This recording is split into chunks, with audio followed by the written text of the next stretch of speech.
Now let's go back exactly to the moment where we are mixing our N2O with air.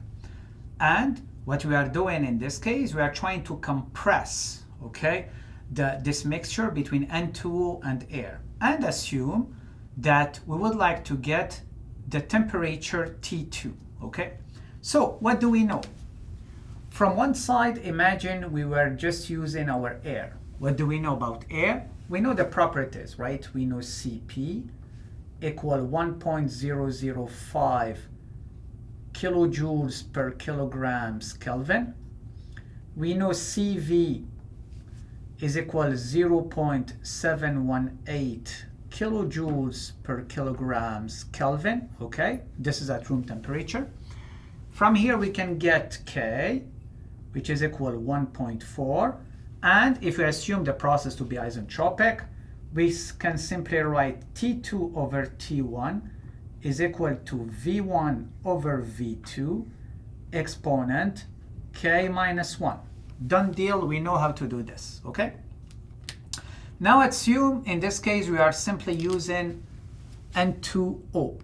So now if we are using N2O, we have to get Cp of N2O, Cv of N2O, K, and do the same process. So now Cp, our new Cp, is equal to 0.88 kilojoules per kilograms Kelvin.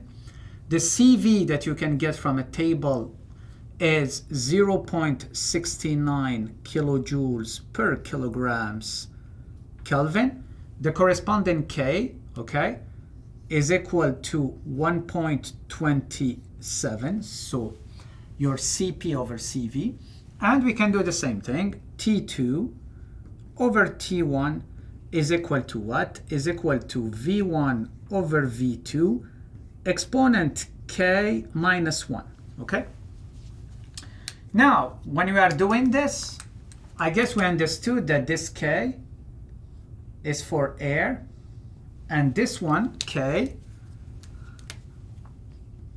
is for N2O, okay? So we know how to do this. But now assume, what I would like to do is to mix the two, okay? The same case when actually here when we are mixing N2O with air in order to improve the performance of our engine. So now what we are dealing with is air plus N2O. So now it becomes tricky because what's the value of Cp? Is it the one of air? Is it the one of N2O? Is it the average between the two? Is it a function of how much N2O I have, how much air do I have? This is what we will be trying to answer in this chapter. So what is Cp? What's the value of Cv for this mixture? Therefore, what's the value of K? And therefore, how can I get T2 for this case, okay? So this means that in this chapter, we will specifically address the case where we have mixture of gases. We will start with ideal gases. And from there, we will try to define how to calculate Cp for a mixture of different gases, how we calculate Cv, how we get K, how we get the gas constant, how we calculate the enthalpy, the entropy, and the internal energy when we have a mixture of several gases.